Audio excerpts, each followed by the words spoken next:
ये संगम नोज है। जी हाँ, गंगा और यमुना का जिस महातीर्थ प्रयागराज में मिलन होता है, ये वही जगह है संगम क्षेत्र। और इसी संगम क्षेत्र पर 13 जनवरी से यानी कि आज आधी रात से ही महास्नान शुरू हो जाएगा। 14 तारीख को शाही स्नान, जिसे अब अमृत स्नान कहा जाता है, वो शुरू होगा। लेकिन इस वक्त रात का वक्त है और अभी हम आपको यहाँ के हालात और यहाँ की तस्वीरें दिखा रहे हैं। लोग अभी से ही पहुंचना शुरू हो गए हैं। इस वक्त ये एक चिलिंग कोल्ड है, यानी कि बहुत ठंड है यहाँ पर। बावजूद इसके आप देखें, लोग इसके किनारे खड़े हैं। हम आपको दिखाएंगे कि इस वक्त रात में ही लोगों ने अपना एक तरीके से डेरा जमा दिया है। इस तरीके से देखें, जो श्रद्धालु हैं वो दूर दूर से आए हैं।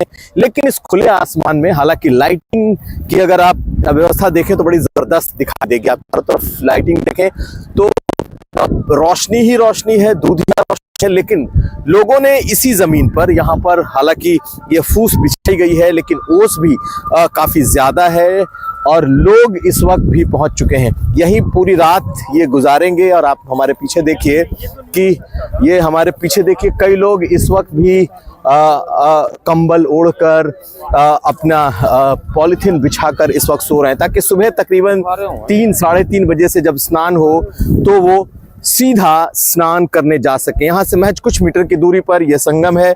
मेरे पीछे देखिए, ये जो स्ट्रक्चर आपको बने हुए दिख रहे हैं, मैं अपने कैमरामैन से कहूंगा कि थोड़ा नजदीक लाएं। और ये स्ट्रक्चर जो आपको दिख रहे हैं, दरअसल ये चेंजिंग रूम बनाया है सरकार ने, यानी स्नान करने के बाद महिलाएं इसमें अपने कपड़े बदल सकती हैं। लेकिन चूंकि रात का वक्त है, इसलिए फिलहाल लोग इसे रैन बसेरा की तरह इस्तेमाल कर रहे हैं, यानी कि पूरी रात इसी संगम पर लोग गुजारने वाले हैं।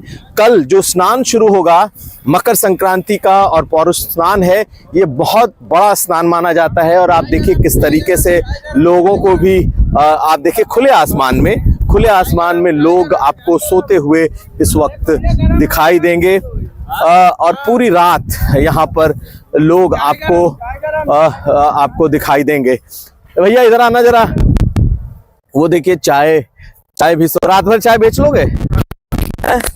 तो यहाँ लोग मिलेंगे क्या रात भर? हाँ, पूरी रात भीड़ रहेगी। अभी तो आज से अभी 12 बजे के बाद तो और भीड़ चालू हो जाएगी। तो सारे लोग ऐसे ही खुले आसमान में ऐसे खुले आसमान में देखिए ना, चारों तरफ तो पब्लिक ही पब्लिक है। तो ये है इस स्नान का। आप कहाँ से आए हैं? बिहार से। क्या रात में इधर ही रह लेंगे क्या आप लोग? ये परमात्मा का दिनों का दिन है साहब। हाँ। इन दिनों में परमात्मा इस पृथ्वी पे आते हैं। हाँ। हम लोग के लिए तो ये बहुत बड़ा अद्भुत है, चमत्कार है। तो इतने लोग जो रात में सब सारे लोग एकदम खुले आसमान में भगवान के पास, भगवान के इंतजार में हैं कि बस सारे देवी देवता इस सृष्टि पे आ रहे हैं, बस रात गुजार लेंगे। तो इस चिलिंग कोल्ड में, इस ठंड में बहुत सारे लोग बैठे हैं। आप लोग यही रात गुजारेंगे? क्या नाम है? श्रीवास्तव। कहाँ से आए? हम झांसी से हैं। झांसी से आए हैं। तो इतनी ठंड है और आप सिर्फ पॉलिथीन बिछाकर सोए हैं आप लोग? इसमें कोई दो राय नहीं है। ये सनातन धर्म की एकता का प्रतीक है। ये महाकुंभ सनातन धर्म की एकता का प्रतीक है। जहाँ धर्म की बात आती है वहाँ पर जो है ठंड और गर्मी कहीं मायने नहीं रखती। तो देखिए, लोगों की आस्था है और आस्था इस कदर लोगों के मन में है कि फिर किसी भी तरह का कोई मौसम उनके लिए मायने नहीं रखता। चारों तरफ लोग बैठ गए हैं और कहा यह जा रहा है कि रात के जब आधी रात होगी तो यहाँ पर भीड़ काफ़ी ज़्यादा बढ़ जाएगी। ये संगम नोज है। जी हाँ, गंगा और यमुना के मिलन का वो स्थान जहाँ पर महाकुंभ होता है। सनातन की सबसे बड़ी वो जगह जहाँ पर सदियों से महाकुंभ लगता आया है और लोग स्नान करते आए हैं। लेकिन इस जगह पे इस आधी रात को क्या हो रहा है आप देखिए। अभी भी ऐसा लग रहा है मानो कुछ घंटों का वक्त ज़रूर बचा है, लेकिन लोगों के उत्साह में कमी नहीं है। ये ठीक संगम के किनारे लोग रात भर इसी तरीके से इस फूस की ज़मीन पर आप देखें तो उन्होंने अपनी पॉलीथीन बिछाई है, कंबल लपेटा है और उसके बाद यहीं पर वो पूरी रात गुजारेंगे। अलग अलग लोग हैं, लेकिन इस तरीके के लोगों का बैच आपको जगह जगह दिखाई देगा। ये बताइए, कहाँ से आए हैं आप लोग? गुड़गांव से, हरियाणा। गुड़गांव से हैं? हाँ जी। तो ये रात में यहाँ क्यों सो रहे हैं? सुबह कल स्नान करना है, मकर संक्रांति भी है, लोहड़ी भी आ रही है। कल लोहड़ी है 13 तारीख की और 14 तारीख लेकिन इस ठंड में, इस कुहासे में जमीन पे ही सो लिए। जी। क्या नाम है? सर मेरा नाम गौरव है, गुड़गांव से। तो ये ऐसे ही बिछा के सो लिया रात को? रात भर सो जाएंगे? ऐसा है, कुछ पाने के लिए कुछ खोना पड़ता है। हाँ, ये प्रभु ने हमें मौका दिया 144 साल के बाद। हाँ, कोई बिरला ही यहाँ आ पाता जिसपे प्रभु की कृपा होती है।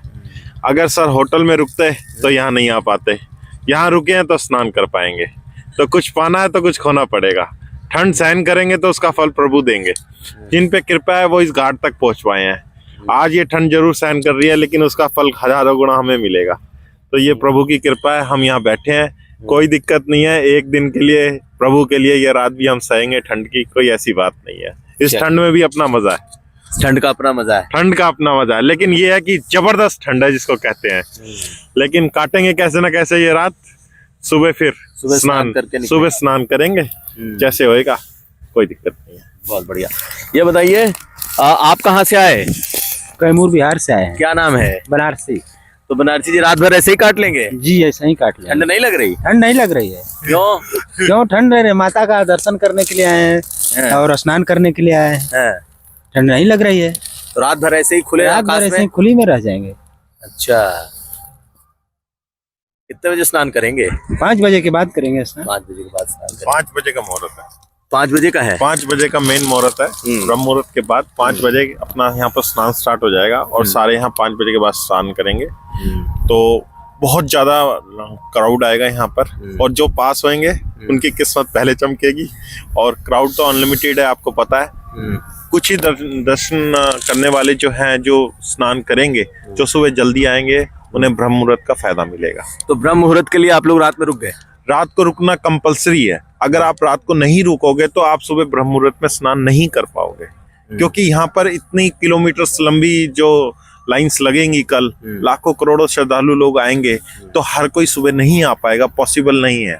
जो अपना टाइम को सेक्रीफाइस करेगा, ठंड को सहन करेगा, जो जल्दी आए हैं और जो रात की ठंड सहन कर रहे हैं, जो आपस में आसपास के एरिया में हैं, वो सुबह जल्दी आके स्नान करेंगे। और फर्स्ट ऑफ ऑल पहले हमारे पूज्य संत जन जो हैं, पहले वो स्नान करेंगे, उनके बाद फिर हम भी स्नान करेंगे।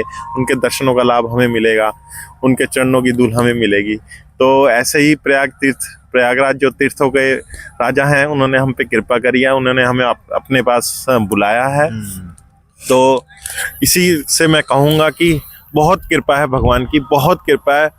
करोड़ों भक्तों में से ये मान के चलो कोई ऐसा है जो संगम घाट के इतना क्लोज है, जो हमें, हमारी किस्मत चमकी है, हमारे लाखों पुण्य हमें मिलेंगे, हमारे हजारों पाप कटेंगे इसके अंदर, और किस्मत बदल जाएगी। इस शाही स्नान के बाद पता नहीं मेरी अगली कौन सी पीढ़ी जाएगी जो स्नान करने आएगी। लेकिन बस प्रभु की कृपा थी, मन में ठान लिया था कि आना है तो आना है। चलिए, बहुत बढ़िया।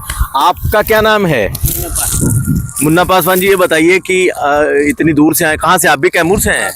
बिहार से। तो ये बताइए कि यहाँ से आए तो, लेकिन इतनी ठंड काट लेंगे रात को? ठंड कट ही रहा है, काट ही लेंगे, अब क्या करना है। कितना ठंड? 2-4 घंटा और है।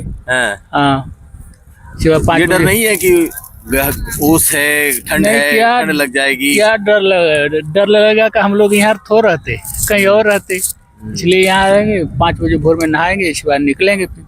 चलिए, तो आप लोगों के इस जज्बे को देख सकते हैं कि किस तरीके से जो श्रद्धालु हैं वो इस महाकुंभ के लिए किस जज्बे के साथ है। पूरी रात इस जगह पर काटेंगे, सुबह स्नान करेंगे और उसके बाद ही यहाँ से जाएंगे।